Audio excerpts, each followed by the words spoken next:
scossa di terremoto nella notte nei pressi di Bodense, nell'estremo sud della Germania. Questo si trova, questo diciamo, paese al confine con la Svizzera. Il servizio nazionale dell'IGV ha rilevato un evento di magnitudo di punto 5.7 a 11 km da Costanza, preceduta prima da alcune scosse diciamo più deboli. Diciamo che in effetti sono arrivate tante telefonate giustamente per la paura, anche perché ha avuto diciamo, una profondità di pochi chilometri, mi sembra di 9 chilometri, quindi è stato molto sentito diciamo, dalla popolazione. Quindi tutti i cittadini giustamente hanno chiamato diciamo, i pompieri, comunque hanno chiamato quasi tutti allarmati. Fortunatamente ragazzi non si registrano danni né a persone né a cose, però è stato diciamo un terremoto molto forte, 5.7 non è poco.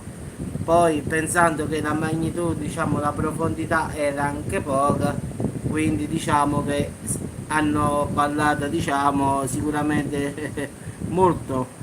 Quindi in effetti continuano le scosse un po' in tutto il mondo, stavolta in Germania, una volta in Italia, una volta in Indonesia, comunque continuano queste scosse diciamo che sembrano non finire, quindi stavolta è toccato alla Germania, un paesino diciamo al confine con la Svizzera.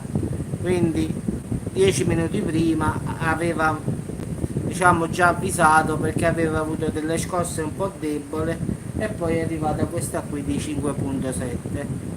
Sono tante le chiamate ai carabinieri, polizia, protezione civile, però fortunatamente, ripeto, non ci sono danni né a persone né a cose, quindi la sfortuna, però anche la fortuna ultimamente sta capitando che nonostante ci siano tutte queste scosse di terremoto, fortunatamente non ci sono stati ultimamente perlomeno vittime o feriti, quindi già è una cosa buona, quindi già questo fa pensare che è una cosa buona. Vi auguro una buona giornata ragazzi, buon appetito a tutti e come sempre quando ci sarà qualche notizia che arriva io la posto sempre. Questa purtroppo era già di stanotte, quindi però è uscita solo ora, difatti ho controllato anche sull'NGV e non ci stava, quindi adesso è uscita fuori, quindi adesso purtroppo l'ho postata. Se l'avevo trovata prima l'avrei fatta prima. Come sempre fanno aggiornamenti sempre ritardati, quindi esce sempre fuori dopo 6-7 ore qualche cosa. Quindi comunque non ci sono danni né a persone né cose, questo è l'importante. Ciao a tutti ragazzi e al prossimo video.